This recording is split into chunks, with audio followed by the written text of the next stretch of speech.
Story tell yearbook 2021। इस episode में जानिए पर्यावरण और पारिस्थितिकी के बारे में, यानी एनवायरनमेंट एंड इकोलॉजी। पर्यावरण और जैव विविधता पिछले 3-4 दशकों से पूरे विश्व समुदाय में चर्चा का केंद्र रहा है और लाखों करोड़ों लोगों के जीवन को बहुत गहरे तक इसने प्रभावित किया है। वर्ष 2020 में पर्यावरण और जैव विविधता से संबंधित कई महत्वपूर्ण घटनाएं हुई, लेकिन उन घटनाओं पर जाने से पहले हम इस विषय के कुछ आधारभूत सिद्धांतों और बातों को समझने का प्रयास करेंगे।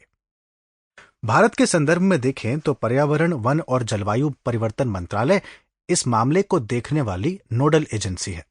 यह मंत्रालय संयुक्त राष्ट्र पर्यावरण कार्यक्रम, दक्षिण एशिया सहकारी पर्यावरण कार्यक्रम, अंतर्राष्ट्रीय एकीकृत पर्वत विकास केंद्र और संयुक्त राष्ट्र पर्यावरण एवं विकास सम्मेलन की भी नोडल एजेंसी है। कुछ और एजेंसियों की चर्चा करें तो आप सब ने भारतीय वनस्पति सर्वेक्षण यानी बोटानिकल सर्वे ऑफ इंडिया तथा भारतीय प्राणी सर्वेक्षण यानी जूलॉजिकल सर्वे ऑफ इंडिया के बारे में सुना होगा। भारतीय वनस्पति सर्वेक्षण देश के पादप संसाधनों की खोज तथा उनके आर्थिक महत्व को पहचानने वाली, उनके विषय में अध्ययन व शोध करने वाली शीर्ष संस्था है। इसकी स्थापना आजादी से पूर्व साल 1890 में की गई थी। आजादी के बाद साल 1954 में भारत सरकार ने देश के वैज्ञानिक विकास के एक प्रमुख हिस्से के रूप में इस विभाग का पुनर्गठन किया। यह वन्यजीव अभयारण्य, राष्ट्रीय उद्यान और जैव मंडल संरक्षण स्थल जैसे दुर्लभ पारितंत्र और संरक्षित क्षेत्रों का अध्ययन करके एक राष्ट्रीय डेटाबेस तैयार करता है।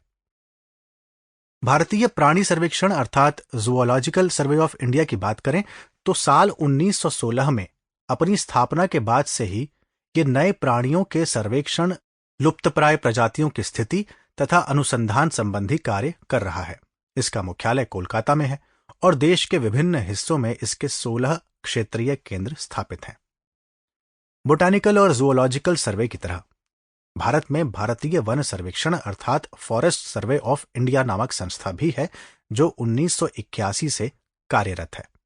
यह नियमित अंतराल पर देश के वन संसाधनों का आकलन करता है। देश में हर 2 साल पर उपग्रह से प्राप्त जानकारियों का विश्लेषण करके वन आच्छादन का पता लगाना, वनों और वनों से बाहर वृक्षों की सूची तैयार करना आदि फॉरेस्ट सर्वे ऑफ इंडिया के प्रमुख कार्य हैं। भारत में वनों के प्रबंधन के नजरिए से देखें तो वन संरक्षण Sample complete. Ready to continue?